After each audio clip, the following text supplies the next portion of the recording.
Hello everyone, നമുക്കിന്ന് CS എക്സിക്യൂട്ടീവിലെ ECIPL intellectual property റൈറ്റ്സിലെ ഇമ്പോർട്ടൻറ്റ് ചാപ്റ്റർ ആയിട്ടുള്ള ജോഗ്രഫിക്കൽ ഇൻഡിക്കേഷൻ ഓഫ് ഗുഡ്സ് എന്താണെന്ന് നോക്കാം. എന്താണ് geographical indication?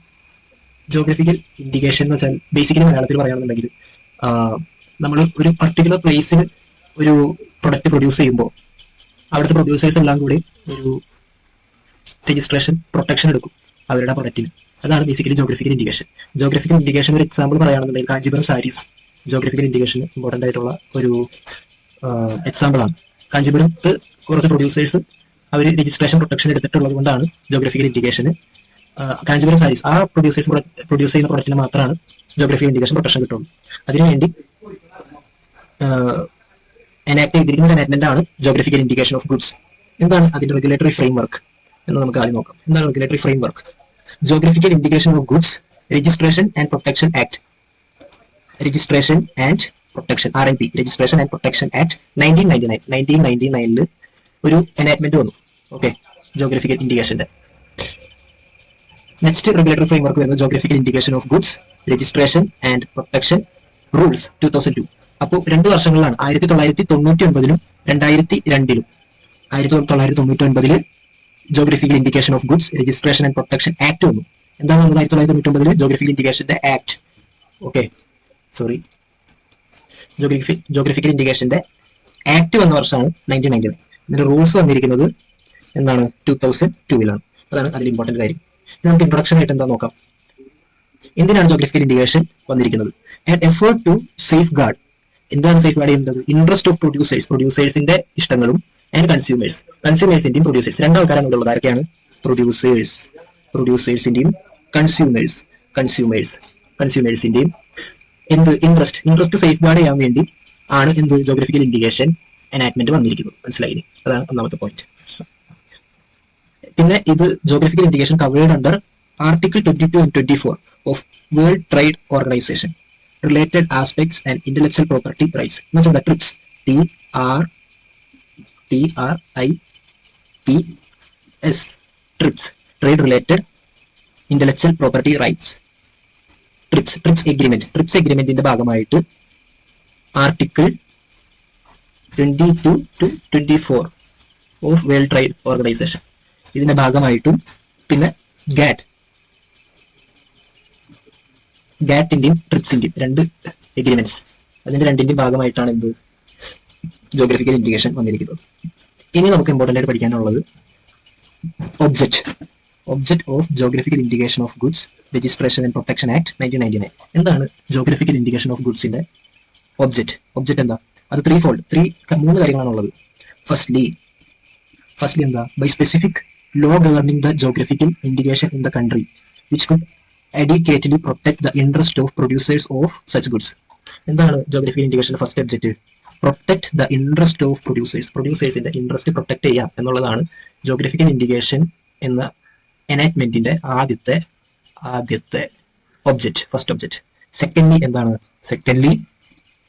To exclude unauthorised persons from misusing the geographical indication and to protect consumers from deception എന്ന് വെച്ചാൽ എന്താ? Deception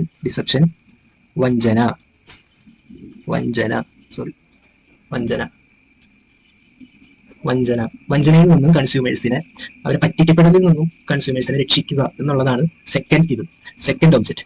and secondly to exclude unauthorised person എന്ന് വെച്ചാൽ എന്താ?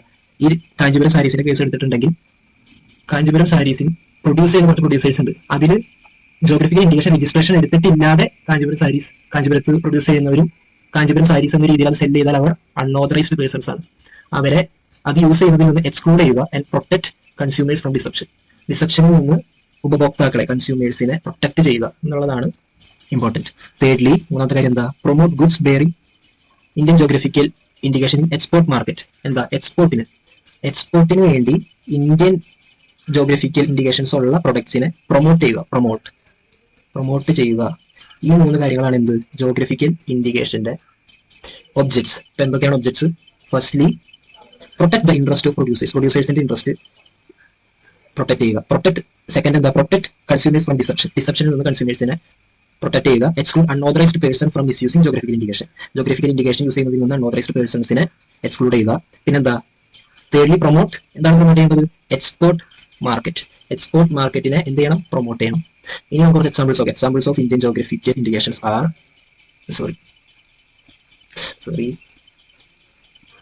examples of geographical indications are Darjeeling tea, Kanjipuram silk saree, Alfonsa mango, Nagpur orange, Golkapuri chappal, Bikaner gujia, Agra feather, etc.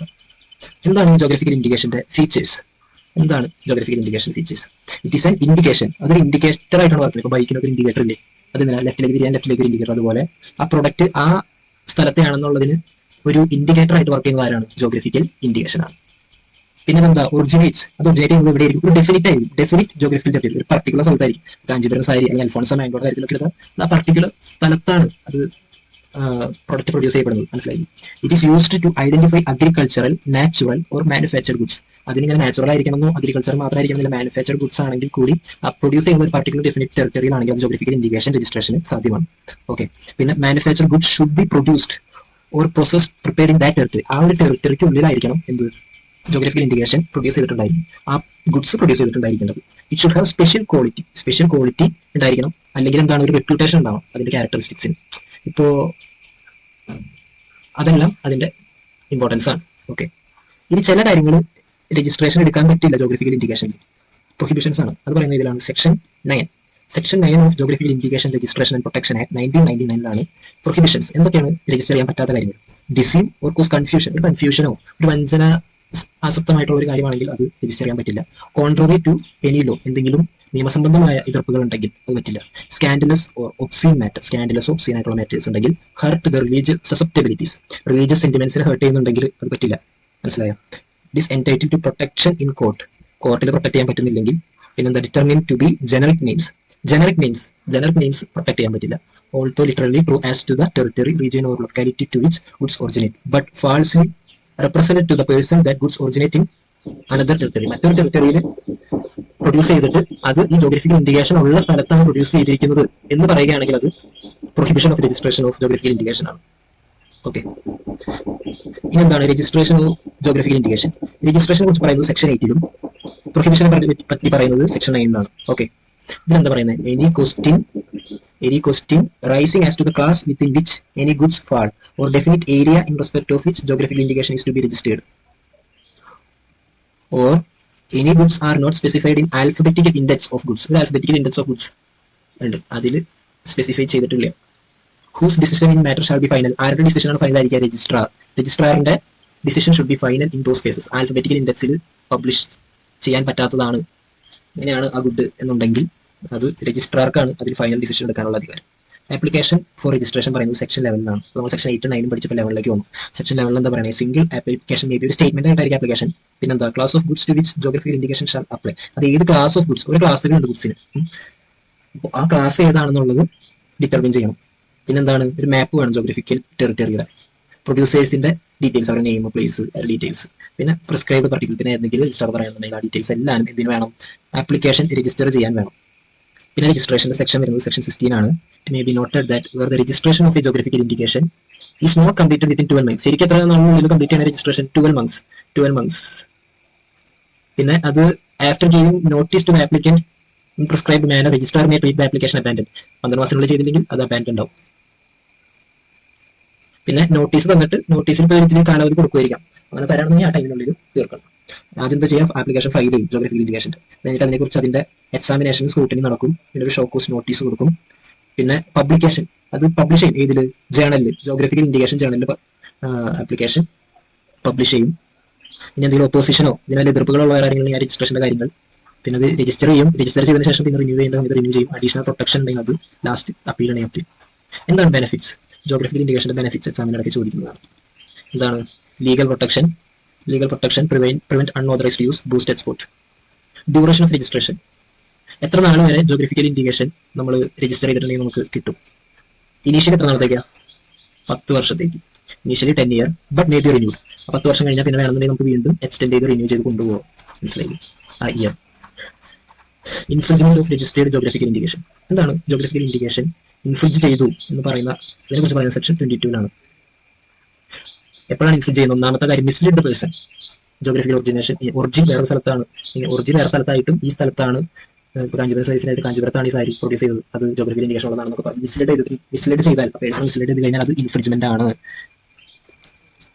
അല്ലെങ്കിൽ act of unfair competition ഉണ്ടെങ്കിൽ, competition കോൺട്രാറി ആയിട്ടുള്ള എന്തെങ്കിലും practices നടന്നിട്ടുണ്ടെങ്കിൽ അതെല്ലാം എന്താണ്? Infringement of GI ആണ്, ജോഗ്രഫിക്കൽ ഇൻഡിക്കേഷന്റെ ഇൻഫ്രിഞ്ച്മെന്റ് ആണ്. എന്താണ് ഇപ്പോൾ അൺഫെയർ കോമ്പറ്റീഷൻ എന്നുകൊണ്ട് ഉദ്ദേശിക്കുന്നത്? അൺഫെയർ കോമ്പറ്റീഷൻ എന്ന് പറഞ്ഞാൽ ക്രിയേറ്റീവ് കൺഫ്യൂഷൻ ഉണ്ടാക്കുന്നുണ്ട് ആൾക്കാരുടെ ഇടയിൽ. അല്ലെങ്കിൽ ഫാൾസ് അലിഗേഷൻ എന്ന് വെച്ചാൽ തെറ്റായ ഒരു ആരോപണം ആ പ്രൊഡക്റ്റിനെതിരെ നടക്കുന്നുണ്ട്. കോഴ്സ് ഓഫ് ട്രേഡിന് ഭാഗമായിട്ട് ആ പേഴ്സൺ മിസ്ലീഡ് ചെയ്യുന്നുണ്ടെങ്കിൽ അതെല്ലാം അൺഫെയർ കോമ്പറ്റീഷൻ ആണ്. അൺഫെയർ കോമ്പറ്റീഷൻ ഇമ്പോർട്ടന്റ് ആയ കാര്യമാണ് കേട്ടോ. അൺഫെയർ കോമ്പറ്റീഷൻ എന്താണ് ചെയ്യുന്നത്? അൺഫെയർ കോമ്പറ്റീഷൻ എന്ന് വെച്ചാൽ എന്താ? കൺഫ്യൂഷൻ ഉണ്ടാക്കുന്നു, ഫാൾസ് അലിഗേഷൻ ഉണ്ടാക്കുന്നു, മിസ്ലീഡ് പേഴ്സൺ മിസ്ലീഡ് ചെയ്യുന്നുണ്ടെങ്കിൽ. എപ്പോഴാണ് geographical indication said to be influence? Geographical indication influence ചെയ്തു എന്ന് പറയുന്നത് എപ്പോഴാണ്? When an unauthorised user uses a geographical indication. ഒരു ജോഗ്രഫിക്കൽ ഇൻഡിക്കേഷൻ അൺഓതറൈസ്ഡ് ആയിട്ട് യൂസ് ചെയ്യുമ്പോൾ, അല്ലെങ്കിൽ unfair competition, false representation to public. എന്നൊക്കെ രണ്ടെണ്ണമാണ്. എന്താ? അൺഓതറൈസ്ഡ് യൂസർ ആണെങ്കിൽ, അല്ലെങ്കിൽ അൺഫെയർ കോമ്പറ്റീഷൻ ആണെങ്കിൽ, പിന്നെ FR ഫാൾസ് റെപ്രസെന്റേഷൻ. ഈ മൂന്ന് കാര്യങ്ങൾ, രണ്ട് അൺഓതറൈസ്ഡ് യൂസറും അൺഫെയർ കോമ്പറ്റീഷനും, പിന്നെന്താ? False representation. ഇങ്ങനെയുള്ള കാര്യങ്ങളുണ്ടെങ്കിൽ സെറ്റ് ടു ബി ഇൻഫ്ലുവൻസ് ചെയ്തു എന്ന് പറയും. ഇനി നമുക്കറിയേണ്ടത് assignment and transmission. Okay, transmission എന്ന് വെച്ചാൽ എന്താ? മരണശേഷം ഒരു സംഭവം ഒരു റൈറ്റ് വേറെ ആൾക്ക് പോകുന്നതിനാണ് ഈ ട്രാൻസ്മിഷൻ എന്ന് പറയുന്നത്. അസൈൻമെന്റ് എന്ന് വെച്ചാൽ എന്താ? ജീവനോട് ഇരിക്കുമ്പോൾ ഒരാൾക്കുള്ള റൈറ്റ് മറ്റൊരാൾക്ക് കൊടുക്കുന്നതിനാണ് അസൈൻമെന്റ് എന്ന് പറയുന്നത്. അസൈൻ ചെയ്ത് കൊടുക്കുക, ഏൽപ്പിക്കുക എന്നൊക്കെ അർത്ഥം. മനസ്സിലായി? സെക്ഷൻ 24 ആണ് ഇത് പറയുന്നത്. നമുക്ക് ജോഗ്രഫിക്കൽ ഇൻഡിക്കേഷൻ അസൈൻ ചെയ്യാനും ട്രാൻസ്ഫർ ചെയ്യാനും പറ്റും എന്നാണ് ചോദ്യം. അപ്പോൾ ഇത് പറയുന്നത് geographical indication rights and protection ആക്ടിലെ സെക്ഷൻ 24 സെക്ഷൻ 24 എന്താ പറയുന്നത്? Prohibits the assignment or transmission of geographical indication. Geographical ഇൻഡിക്കേഷന്റെ അസൈൻമെന്റ് പ്രൊഹിബിറ്റ് ചെയ്യുന്നു, ഓർ ട്രാൻസ്മിഷൻ എന്ന് പറയുന്നുണ്ട്. Registered geographical indication shall not subject to matter of assignment. എന്തൊക്കെ ചെയ്യാൻ പറ്റില്ല? ജോഗ്രഫിക്കൽ ഇൻഡിക്കേഷൻ അസൈൻ ചെയ്യാൻ പറ്റില്ല, ട്രാൻസ്ഫർ ചെയ്യാൻ പറ്റില്ല, ലൈസൻസ് ചെയ്യാൻ പറ്റില്ല, പ്ലഡ് ചെയ്യാൻ പറ്റില്ല, മോർട്ടേജ് ചെയ്യാൻ പറ്റില്ല. ഇത്രയും കാര്യങ്ങൾ 1, 2, 3, 4, 5 ഈ 5 കാര്യങ്ങളും ചെയ്യാൻ പറ്റില്ല എന്നാണ് പറയുന്നത്. ബട്ട് ഹൗ എവർ, അങ്ങനെയാണെങ്കിലും on the death of an authorised user മരിച്ചു എന്നുണ്ടെങ്കിൽ ഹിസ് റൈറ്റ്, ആളുടെ right is transferred to geographical indication shall devolve on his successor. ആ മരിച്ച ആളുടെ സക്സസർക്ക് ഈ ടൈറ്റിൽ ട്രാൻസ്ഫർ ആവും. അപ്പോൾ എന്താണ്? അസൈൻമെന്റ് ജോഗ്രഫിക്കൽ ഇൻഡിക്കേഷന്റെ കാര്യത്തിൽ നടക്കില്ല. But transmission can be done. എപ്പോഴാണ്? ഡെത്ത് ഉണ്ടാകുന്നത്. ഡെത്ത് ഓഫ് ആൻ ഓതറൈസ്ഡ് യൂസറിന്റെ ഡെത്ത് ഉണ്ടെങ്കിൽ ട്രാൻസ്മിഷൻ നടക്കും. His right to the successor ആണ് പിന്നെ ആര്? Authorised user. മനസ്സിലായോ? അതാണ് അതിലെ ഇമ്പോർട്ടന്റ് കാര്യം. ഇനി എന്താ? Prohibition of registration of geographical indication as trade mark. Geographical indication trade mark ആയിട്ട് രജിസ്റ്റർ ചെയ്യാൻ പറ്റും. സെക്ഷൻ 25 പറയുന്നത്. Registrar of trade mark shall suo not by itself refuse or invalidate the registration of trademark which contain or consist geographical indication. Geographical indication ഉണ്ട് എന്നുണ്ടെങ്കിൽ trade mark registrar എന്ത് ചെയ്യും? Registrar refuse ചെയ്യും. എന്ത്? Trade mark protection. Okay, ഇനി നമുക്ക് geographical indication is different from trade mark. Trade മാർക്കിൽ നിന്ന് ജോഗ്രഫിക്കൽ ഇൻഡിക്കേഷൻ ഡിഫറെന്റ് ആണോ എന്ന് നോക്കാം. Trade mark is a sign which is used in course of trade. Trade mark എന്താ? കോഴ്സ് ഓഫ് ട്രേഡിന്റെ സമയത്ത് distinguishing the goods and services, goods or service അതിനെ distinguish ചെയ്യാൻ വേണ്ടിയാണ് എന്ത്? Trade mark. Whereas geographical indication is an indication used to identify the goods. Goods identify ചെയ്യാനാണ് എന്ത്? Identify ചെയ്യാനാണ് ജോഗ്രഫിക്കൽ ഇൻഡിക്കേഷൻ. ഡിസ്റ്റിംഗ്വിഷ് ചെയ്യാനാണ് എന്ത്? ഗുഡ്സ് ഡിസ്റ്റിംഗ്വിഷ് ചെയ്യാനാണ് ട്രേഡ് മാർക്ക്. ഗുഡ്സ് ഡിസ്റ്റിംഗ്വിഷ് ചെയ്യാനും. മനസ്സിലായില്ലേ? എന്താണ്? ബേസിക്കലി ഡിസ്റ്റിംഗ്വിഷ് ചെയ്യുന്നതിന് ഉപയോഗിക്കുന്നത് എന്ത്? ഡിസ്റ്റിംഗ്വിഷ് ചെയ്യാനാണ്. ഗുഡ്സിനെ ഡിസ്റ്റിംഗ്വിഷ് ചെയ്യാൻ, രണ്ടും തമ്മിൽ വേർതിരിക്കുന്നതിന് വേണ്ടിയാണ്. ഒരു ആളുടെ ട്രേഡ് മാർക്കുള്ള ഗുഡ്സിന് മറ്റേ ആളുടെ ഗുഡ്സിനെ വേർതിരിക്കുന്നതിന് വേണ്ടിയാണ് എന്ത്? Trade mark. But geographical indication identify ചെയ്യാനാണ്. മനസ്സിലായോ? ജോഗ്രഫിക്കൽ ഇൻഡിക്കേഷൻ ഐഡന്റിഫൈ ചെയ്യുന്നു ഗുഡ്സിനെ. Having special characteristics originate from definite geographical territory. ഇനി penalty for applying for false geographical indication. തെറ്റായ ജോഗ്രഫിക്കൽ ഇൻഡിക്കേഷൻ വേണ്ടി അപ്ലൈ ചെയ്ത് കഴിഞ്ഞാൽ ഉള്ള പെനാൽറ്റി എന്താണ്? സെക്ഷൻ 39 ആണ് ഇതിനെക്കുറിച്ച് പറയുന്നത്. Falsify any geographical indication. Falsify ചെയ്താലോ ഫാൾസ്ലി അപ്ലൈ ചെയ്താലോ എന്താണ് punishment? Punishable with imprisonment of 6 months but which may extend to 3 years. 3 വർഷം വരെ എക്സ്റ്റെൻഡ് ആവും. 6 മാസം മുതൽ 3 വർഷം വരെ. With fine shall not less than 50,000 കുറയാതെ ഫൈനുണ്ട് 2 lakh, അത് 2 ലക്ഷം വരെ. അപ്പൊ എന്താ? 6 മാസം മുതൽ 3 വർഷം വരെ, 3 years, 3 വർഷം വരെ. പിന്നെന്താ? 50K 50,000 മുതൽ 2 ലക്ഷം വരെയും പെനാൽറ്റി ഉണ്ട്. എന്തിനാണ് ഈ penalty? Penalty for applying false geographical indication false ആയിട്ട് അപ്ലൈ ചെയ്ത് കഴിഞ്ഞാൽ ഇതാണ് പെനാൽറ്റി. ഇത്രയാണ് നമുക്ക് ജോഗ്രഫിക്കൽ ഇൻഡിക്കേഷനിൽ ഇപ്പോൾ പഠിക്കാനായിട്ടായി. ഓക്കെ, എന്താണ് regulatory framework? Geographical indication of goods registration protection act 1999. പിന്നെ റൂൾസ് വരുന്നത് 2002 ആണ്. അതിന്റെ ഇൻട്രൊഡക്ഷനിൽ പറയുന്നത് എന്താണ്? Effort to safeguard the interest of producers and consumers. കൺസ്യൂമേഴ്സിന്റെയും പ്രൊഡ്യൂസേഴ്സിന്റെ ഇൻട്രസ്റ്റ് സേഫ് ഗാർഡ് ചെയ്യുന്നതിന് വേണ്ടിയാണ് ജോഗ്രഫിക്കൽ ഇൻഡിക്കേഷൻ എന്ന് പറഞ്ഞു. പിന്നെ ഒബ്ജക്റ്റിൽ വരുന്ന 3 കാര്യങ്ങളാണ്. Firstly protect the interest of producers, secondly exclude unauthorised person from misusing geographical indication and protect consumers from deception. Thirdly എന്താ? പ്രൊമോട്ട് എക്സ്പോർട്ട് മാർക്കറ്റിന് പ്രൊമോട്ടിംഗ്. പിന്നെ അതിന്റെ എക്സാമ്പിൾസ് പഠിച്ചു. പിന്നെ ജോഗ്രഫിക്കൽ ഇൻഡിക്കേഷൻ എന്താണെന്ന് പഠിച്ചു. It is an indication, it originates from definite geographical territory. അങ്ങനെയുള്ള കാര്യങ്ങൾ പഠിച്ചു. പിന്നെ prohibition of registration of geographical ഇൻഡിക്കേഷന്റെ പ്രൊഹിബിഷൻ പറയുന്നത് section 9 deceive or cause confusion contrary to any law, scandalous or obscene matter, hurt religious സെന്റിമെന്റിനെ hurt ചെയ്യുന്ന കാര്യങ്ങൾ പഠിച്ചു. പിന്നെ registration of geographical indication section 8 any question arising as to class within which any goods falls, അതാണ് definite geographical territory. പിന്നെ application, single application ഒരു statement ആയിട്ടായിരിക്കാം കൊടുക്കുക. പിന്നെ ഒരു ക്ലാസ് ഓഫ് ഗുഡ്സ്, മാപ്പ് വേണം, ഒരു മാപ്പ്, ജോഗ്രഫിക്കൽ ടെറിട്ടറിയുടെ ഒരു മാപ്പ്, പിന്നെ സച്ച് പ്രിസ്ക്രൈബ്ഡ് പർട്ടിക്കുലേഴ്സ്, പിന്നെ രജിസ്ട്രേഷന്റെ ജേണൽ പബ്ലിഷ് ചെയ്യുന്ന കാര്യങ്ങൾ. പിന്നെ എന്താണ് benefits of geographical indication. Duration, എത്ര നാളത്തേക്കാണ് ജോഗ്രഫിക്കൽ ഇൻഡിക്കേഷൻ? 10 ഇയർ, 10 വർഷത്തേക്കാണ്. അത് റിന്യൂ ചെയ്യാൻ പറ്റുമെന്ന് പഠിച്ചു. പിന്നെ ഇൻഫ്രിഞ്ച്മെന്റ് എന്ന് വെച്ചാൽ എന്താണെന്ന് പഠിച്ചു. അൺഫെയർ കോമ്പറ്റീഷൻ എന്ന് പറയുന്ന ടേം എന്താണെന്ന് പഠിച്ചു. Confusion of false allegation. പിന്നെ എന്താ? അസൈൻമെന്റ് ട്രാൻസ്മിഷൻ എന്താണെന്ന് പഠിച്ചു. അസൈൻമെന്റ് ചെയ്യാൻ പറ്റില്ല എന്ന് ട്രാൻസ്ഫർ ചെയ്യാൻ ഡെത്ത് ഉണ്ടെങ്കിൽ, ഓതറൈസ്ഡ് പേഴ്സൺ ഡെത്ത് ഉണ്ടെങ്കിൽ സക്സസർ, ലീഗൽ സക്സസർക്ക് റൈറ്റ് ട്രാൻസ്ഫർ ആവും. ഇതിനാണ് ട്രാൻസ്മിഷൻ. അതുകൊണ്ട് ജോഗ്രഫിക്കൽ ഇൻഡിക്കേഷനിൽ നടക്കും എന്ന് പഠിച്ചു. പിന്നെന്താ? ട്രേഡ് മാർക്കും ജോഗ്രഫിക്കൽ ഇൻഡിക്കേഷൻ തമ്മിലുള്ള ഡിഫറൻസ് പഠിച്ചു. പിന്നെ penalty for applying for false geographical indication. എന്താണ് penalty? 6 months to 3 years, 50K to 2 lakh. Okay, എല്ലാം മനസ്സിലായെന്ന് പ്രതീക്ഷിക്കുന്നു. അടുത്തൊരു ക്ലാസ്സിൽ കാണാം. Thank U.